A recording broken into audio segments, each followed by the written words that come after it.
this edition of the show.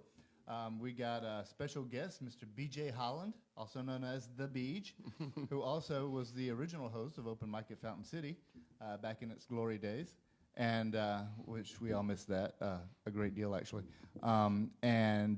He also, his music appears in Sidestep Adventures opening, if you watch that. He is a musician, singer-songwriter, a good friend of mine, and we're going to interview him now. BJ, how you doing? How's it going, Brian? Not too bad. How are things with you? Things are going great with me. We're working on the second album now, so Cool. Should be having that out soon, hopefully. Tell us about your first album. My first album, actually, my producer, our friend John Phillips, gave me the greatest tagline for the first album. It was slightly out-of-tune music, played on slightly out-of-tune instruments by slightly out-of-tune people. Right. And the first album had a lot of that in it. It had a lot more pretty songs, and It was a very pretty melodic. album. It was a very pretty album. I was married at the first time, going through my first marriage. Right. And I say going through my first marriage, people were like, "Don't you mean through the divorce?" No. I was going through. We don't the talk marriage. about divorce on this show. All of us who've been through it do not want to go there. But whenever I released the first album, my first the woman I was married to at the time kept telling me that it had to remain. Like there were some songs in it she didn't want to be on the album. One of the biggest songs she didn't want on the album was "It Rhymes with Duck," Right. which only showed up on 20 Shocker. 20 albums. It only showed up on 20 albums, so I have the bootleg. he does have the bootleg. Actually, you have basically everything that I've ever recorded. Yes, I do. Somewhere on a backup or on my computer or something. It's everything I've ever recorded because Brian is my sound engineer whenever I go into a studio. And one of these days, we're actually going to continue working on the second album. I have been unbelievably tied up and busy, so it's just been kind of You really and me tough. both, actually. It's been really hard to nail down time to actually really do has, that yeah. album. Mm-hmm. But I'm very excited about the second album. We've released the scratch tracks to our listen. I had a group of people that I wanted to hear the album, Right, yes. the new one. So we put down scratch tracks. John and I went into the studio and just laid down these simple tracks. John Allen Daniel, not John Allen Daniel and I went into actually his office and recorded the 9 tracks that will be, they call me Bullet, which will be the second one. And it's a really cool sound too. The scratch tracks have a raw sound, a raw feel, and they have a very atmospheric sound, which of course some of that will be covered over when other instruments are added. But real quickly, let's go back to the first album, The Tao of the Beej. Yes. We'll get to the pimping section in the third segment. But where did you come up with the name The Tao of the Beej? The Tao of the Beej, I was reading a lot of Alan Watts and a lot of other Eastern writers and philosophers, and Tao means the way, which it sounds like it should start with a D. It does not. Right. It starts with a T. It's T-A-O. I used to call it the Tao of the Beej. But Tao means way. So whenever I came up with the first album, I was just like, I'd seen the Tao of Pooh and the Tao of Piglet, and the Tao of other groups and everything. Right. So I said, this is going to be the Tao of the Beej. Nice. This is the way that I want it. It was music that I was putting out. It had Broadway on it, Yes. which is one of the more popular songs that was on the Tao of the Beej. The Tao of the Beej, I've got to say, and not just because I recorded it, because what you hear I didn't do. I just really pressed buttons. John Phillips was responsible for that. So I can really pimp this album without sounding like I'm full of myself. But there's some phenomenal songwriting on this album, and it's available, which we'll tell you in the third segment. But Great stuff. And now let's go into the writing of They Call Me Bullet. Well, They Call Me Bullet. Number one, everybody was asking me about. There's a song on it called Bullet. Right. And everybody goes, "Is that the title track?" That's not the title track because the song is only Bullet. Right. That's the only thing that it is called. They Call Me Bullet comes from an old joke that my Uncle Marty came up with whenever I was working with him. He would tell people all the time, "Hey, tell them why I call you Bullet." And I would look at them and I would say, "Because I'm shot out." and it's a joke. And it's always funnier whenever I say it because people are like, "What would you?" Because obviously I'm not, but it's funny to say it. I never don't laugh when I hear him say that. So what kind of songs you got on that? You said it's gonna be a little more rocky. It's a little more rock and roll, a little more. There's actually a very heavy country influence in the second album, with songs on it being the opening song is called Devilweed. Right. One of my my listening groups is a CSU police officer, and whenever I gave him the album, he came back and was talking to me, and he was like, "I loved it," and I was like, "I didn't think about the title track when I gave it to you," and he goes, "No, it was great. I loved it," and I was like, "Okay, good. At least it's not that crazy." Right. In fact, we'll hear Devilweed in. A little later on in the show, Excellent. so I'm going to debut a couple of new songs today. So Very cool. Now, there was a song that you used to play at Fountain City, and I think it's going to be on there. And I can't. It's like something about World War III, or what was that song? let's see which one. I'm trying to think of which one. No, actually, I don't think that one is going to be on there. I think I know which one you're talking about. I cannot remember the name right now. We'll get back to you on that one. It's a great song. But we on the new album, I took a bunch of songs that I had written in really weird places in my life Right. and put them all on the same album together. Cool. And I feel like, whenever you're making an album, you feel like it's never going to end. Right. Like with the Tao of the Beach, whenever we were working on it, I felt like this is going to go on forever. I'm never going to release this album. Right. Yeah. And then there was one day that Brian looked at me and was like, "It's done. You finished it. You've done it. This is what the album is." And that's what's so great about working with you is that you have the patience of Job when I need it, and the wisdom to say, that might be it. That might be all you're getting out of that one. So and that's the important part of being an artist and a musician, is understanding that I can't do everything. Right. I can't do all.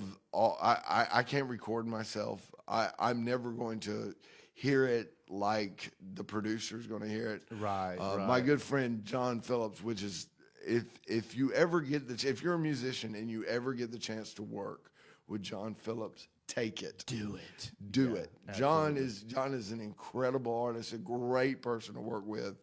In fact, whenever we do They Call Me Bullet, we're going to send it off to John so that Very John can cool. do final Excellent. touches on it and stuff.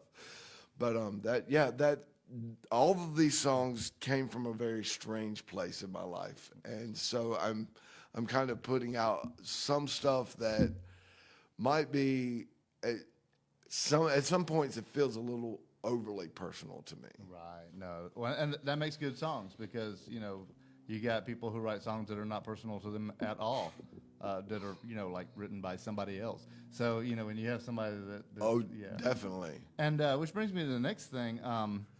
You are a writing machine. Like you're always, I got a new song, and they're always good. Some people write new songs, and it's like, myself included, they're always good. So what's your writing muse? Usually, I have one standard about every day I have to write 3 songs. I have to write the lyrics to 3 songs. Right. That's the minimum amount of lyrics that I'm going to put down into a notebook. I have stacks of notebooks at home that are full of lyrics that don't have any music to them yet, but Wow. I have tons of lyrics. So in doing this, really, you have to sit down and say, this is what I'm going to do. This is how I'm going to do this. I gave myself that limit. Now, some days I write, 10 songs. It's amazing. Sometimes you just get the bug in you and you're just writing it. You just keep writing. Some days it's hard to really squeeze out just the 3. Yeah. So, and every one of them isn't my favorite. Not every one of them is something that I would like to see, actually make the light of day. Right. Some of these songs, whenever I put them down, I look back over them and I go, oh no, this one will never be on an album. Yeah, sometimes it's like, yeah. Like sometimes I've even written music to songs before, and then about halfway through the process of finishing it up, I'm always like, no, this one doesn't need to go out. And I was listening when he was talking about people being good at different things, right? And the fact that he had so many lyrics that was just really sitting off to the side, right? And as long as we've done this podcast, that's really been the most interesting thing of all the musicians we've had on over the past 2 years. Mm-hmm. You may have some that have stacks of notebooks with lyrics. The next week I may want, have someone come in here and says, hey, I've just got, so many tunes that I've written in my head, but I have no words for them. Right. Oh, yeah. Yeah. Which, was the collaboration. That's where that comes in, and it's, Right, yeah. So if you without that kind of musical collaboration, we would have never had Elton John. Elton John would have never been an artist had it not been for Bernie writing the lyrics to the songs that he had written music for. Those songs were unbelievable. They're incredible, and part of that is because Bernie is an amazing lyricist. Right, yeah. But at the same time, Dwight, or Elton as we know him, right, is an incredible musician. Right, exactly. He does such a great job. Just an amazing duo. All those songs were just unbelievable. I'm kind of ticked because I've had that's my phone. Hang on. I've had the Elton John's Greatest Hits Volume 2 for years, and it's got a collection of songs I know. Well, they like re-release it with different songs now, so it's like that. Sorry, y'all, that's my wife calling. I have to text her during the commercial. Sorry, Stacey. I've got one. It's the good, Stacey, the I'm bad, not the keeping ugly. it. Yeah. But whatchamacallit, I'm gonna have to take that and say we'll probably just go ahead and go to a commercial here in just a second. But yeah, just phenomenal stuff, and yeah, the collaboration is The collaboration, and I love the collaborations that I've had. On the first album, I was lucky enough to have people come in like Jenny Davidson and record vocals on some of my tracks, and also Brent Lindley came in and did a couple of guitar tracks for me, and collaborating with all of those guys. I mean, there's not a better guitarist out there really than Brent Lindley, in my opinion. Yeah. Brent is an amazing guitarist, so I really love, working with other artists. If you want to get better, that's how you get better. Yeah. You go out, even if you only know 3 chords, you get a bunch of musicians together, all of a sudden somebody's going to teach you something. exactly. Yeah. And that's how we get better as musicians. Well, I'll tell you what, you guys, let's roll into a commercial break here, and BJ will play you a couple of songs, and I will call my wife real quick, and we'll be right back after this.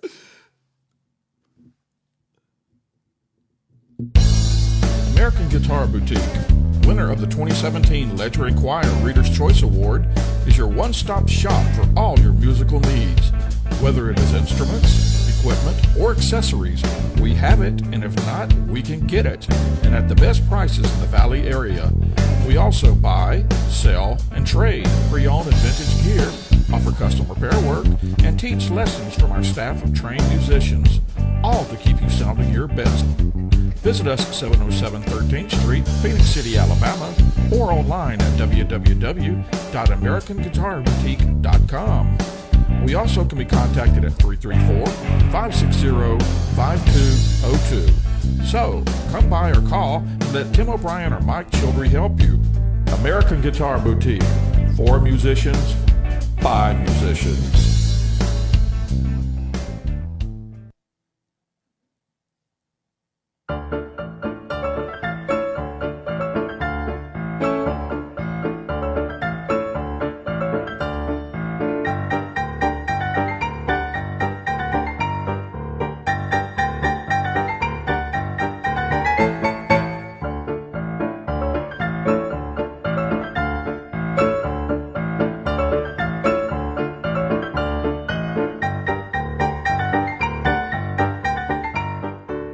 Timeless Beauty at the Gypsy Cherub, 3760 Woodruff Road, Columbus, Georgia. Class is back in style. Let's all go to the lobby. Let's all go to the lobby. Let's all go to the lobby to get ourselves a treat. Delicious things to eat. The popcorn can't be beat. The sparkling drinks are just dandy. The chocolate bars and the candy. So let's all go to the lobby to get ourselves a treat. Let's all go to the lobby to get ourselves a treat.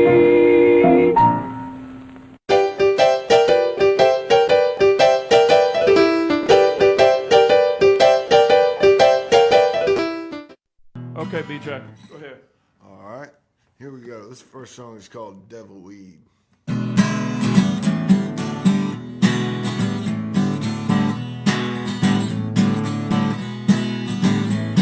Well, Mama sat down to talk to me about the things thought I should be. She said, aim high, son, you could be president. If old Billy can do it, see why you can. And they said, son, you're never gonna succeed. Let's quit smoking that devil weed.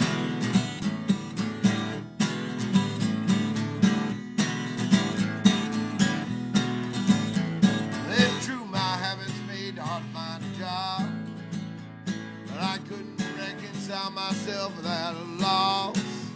You see, Mary's helped me through my toughest time. Don't know why loving her should be a crime. They said, son, you're never gonna succeed. Let's quit smoking that devil weed.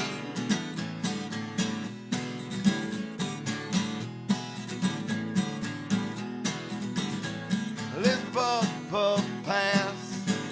Puff, puff, pass. Puff, puff, pass to the left. Let's puff, puff, pass. Puff, puff, pass.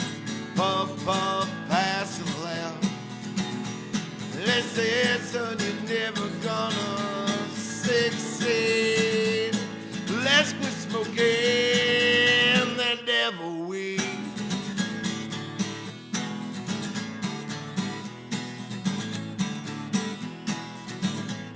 I spend every night with this here guitar, dreaming about someday being a star.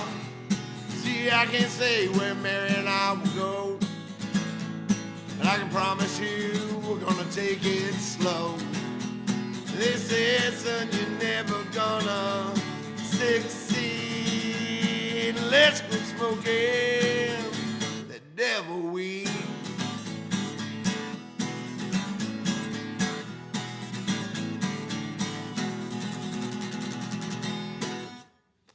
All right.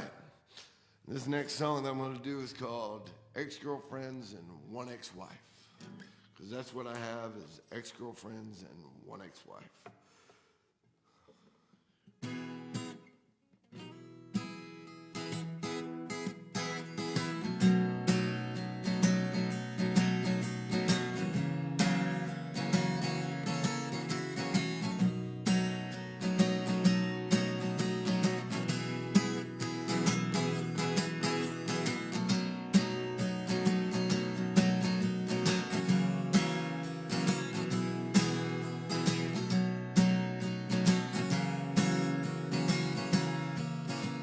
She was such a sweet young thing. Somehow I got her to wear my ring, but it didn't go too far. We were sitting on her back porch when she said she didn't love the beach no more. And I walked to the nearest bar, 'cause I write songs about girlfriends past. Sometimes the song's the only thing that's built to last. Yeah, well, I still sing about a goofy smile, and I got my memories turn into songs about ex-girlfriends that I sing. Well, she looked like an angel wearing that red dress. I should have known that she was devil instead. You know, the all went so beautiful until it all went horribly wrong. At least she made it into another song. I write songs about girlfriends past. Sometimes the song's the only thing that's built to last. Yeah, well, I still sing about a goofy smile, and I got my memories turn into songs about ex-girlfriends that I sing.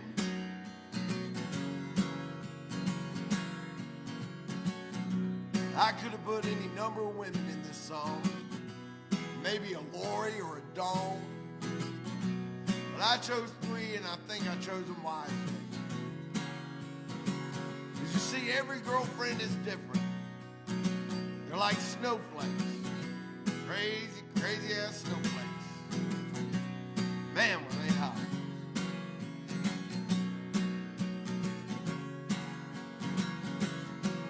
Well, the last beauty to grace the words of our song. She was a cute young nurse that I could do her nothing but wrong. You know, the more I think about it, I'm beginning to see it may have not have been them. It may have been me. I write songs about girlfriends past. Sometimes the song's the only thing that's built to last. Yeah, well, I still sing about a goofy smile, and you know I still rhyme with duck. That's the song where I talk about how I wanna find a beautiful young lady that hopefully turns into a physical relationship one day. Well, I still sing about a goofy smile, and I got my memories turn into songs about ex-girlfriends that I sing.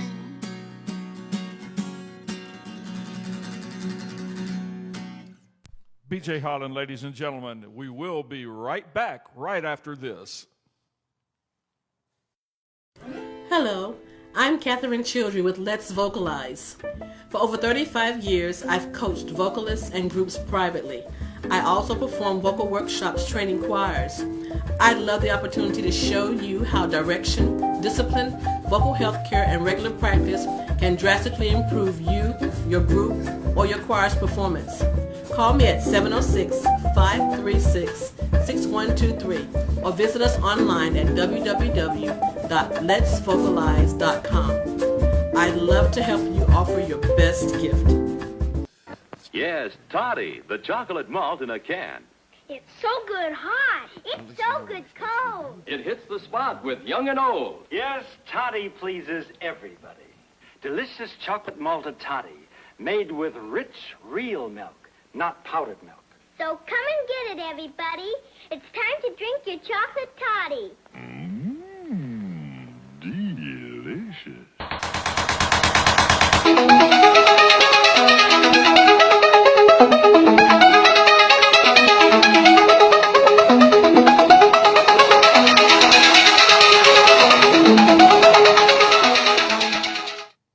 Hello and welcome back to the show. Special guest, Mr. BJ Holland. So, cool songs, Beej. Thank you. And, Thank you very much. So, how many songs do you think that you have that like? Okay, you've got the one album, you've got the other album. How many more albums do you think you could make? Get closer to the mic here. How many more songs I've actually written the next 2 albums Cool. already. The beautiful thing about being a songwriter is whenever I finish writing the song, it's in the can. Right, So I mean, for me, as far as my part in it, writing the music and the lyrics and everything, it pretty much goes in the can right after that. Right. For me, because I can sit there and play with a song forever. Right. Right. But as I've said before, there comes a day where you just have to say, "That's it. That's what it is." I mean, right at this moment, because the 3rd album will have 11 songs on it, and the 4th album, it looks like it keeps growing. Right. Right. So so we may wind up eventually on a 4th album having a 2-disc album. It would may be cool. actually be a very large album for the 4th one. That's very cool. So Yeah, as far as the writing is concerned, I know what you mean, because I'll write a song, and generally, I don't do a bunch of writing and rewriting. If I rewrite a song, it's while I'm playing it on stage. oh yeah. I'd be like, some other words will come to me, and I do it in process. I don't sit down there and, and I have before and gotten some good songs out of it. But, you can, like you said, you can rearrange words forever, and it's like, Yeah. yeah. Eventually, you have to let it go, and it's because my songs are kind of like my kids. Right. I'm Team 0 kids. I'm happy about that. Everybody always asks me. I've got nieces and nephews and cousins at the yin yang. I have plenty of children around me all the time, and I don't need any. So I've joined Team Vasectomy whenever I was in my early 30s, and so ladies, but I joined Team Vasectomy. I dedicated that I was not going to have any children. My children are the songs that I put out. Right. They're actually and sometimes I'll have people critique them, and they'll be a little harsh, and people are always like, well, I mean, doesn't that make you mad? And I went, sort of, but at the same time, it just makes me want to put out a better song next time. I can deal with criticism because I know that in my heart, I'm doing what I'm supposed to be doing, and I'm actually putting out art. Right. A lot of times, I won't accept the criticism that somebody who's never released anything will give me. That's a good standard. Whereas another artist coming up to me and going, "Hey, I think if you did this," I will take that into account. Right. Right. A lot of people don't understand what it takes to get on stage, what it takes to write a song, what is it. That's a lot of work. Yeah. And whenever you get on stage and you perform these songs, a lot of times you're performing to an audience. Sometimes maybe they've never heard of you before. Right. You got to play a few covers in order to get them warmed up to who you are. But for the most part, whenever I put them out, I generally have really positive feedback from the audience. Like releasing the scratch tracks to our target audience that we were trying to make sure that this was going to be a great album. One of the things that I was told was that a lot of people were really excited about the album. They just can't wait to hear it fully finished, fully produced, with the other members of the band, Jeremy Statham, John Daniel, all of these guys playing with me, and they want to hear what the full album's going to sound like. Yeah. But I've got nothing but positive feedback from that album. Well, that's great, though, which is really good. Yeah, to just have a sample out there and get positive feedback, that's great. And a lot of the target audience was my musician friends that I was just like, listen to this, tell me what you think, tell me if you think I've got it in the right order. Because whenever you're making an album, that's what it's all about. It's about the order you're going to put the album in. The way that I did the Down of the Beach was I actually took all of the recordings that you had sent me. Yeah. Sat down one day, and right above my shoulder was my wife at the time, and I went through and figured out how to tell a story with the album. Very cool. Then we released the album, And by the way, if you have a copy of BJ or The Dial at the Beach with It Rhymes with Duck on it, you are a very lucky person, because only 20 of those will ever be made. Whenever we sold it digitally, we did not put It Rhymes with Duck. Yeah, that is limited edition, folks. That is a serious limited edition. In fact, I do not even own a copy right now of It Rhymes with Duck. I'm going to get one from Brian. I do. I'm going to get one from Brian, but I don't even own a copy of the limited edition CD anymore. I got it safely in the vault. Just waiting. So now we're to the pimping section. This is where we like to pimp out all your stuff and get everything into a box, even if we've mentioned it earlier in the show. We like to get it all in one place so everybody can just like click and go hear everything. So where can they find you online, and where can they find your product? Basically, they can find my music anywhere online that will sell music. You can go to Amazon and get it. You can go to iTunes and get it. If you go to iTunes, you're going to pay $8.89 for the album. iTunes sets their prices. I don't set iTunes prices. Right.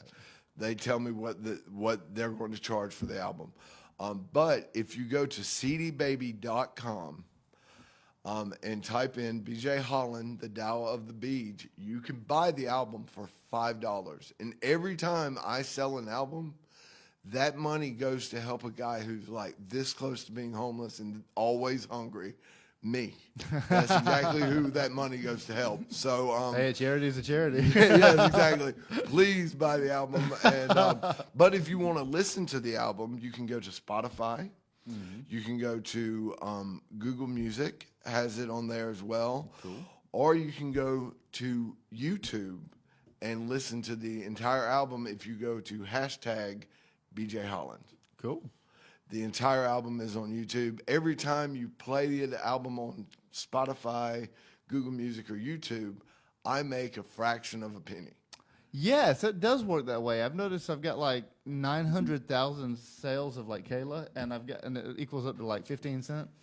Yeah, well, I've made roughly around $15 just on that. Of course, the album has been out since... The album's been out for 7 years. Yeah. And time so over that amount of time, I've had close to 1,500 listens of this album, which is really great for me. It makes me feel really good. I still, whenever we release the second one, the first one will still be there for $5. An important thing to me is I never want to gouge my fans. Right. I never want my fans to feel like my music is too expensive for them to be able to afford. My albums online will always be $5.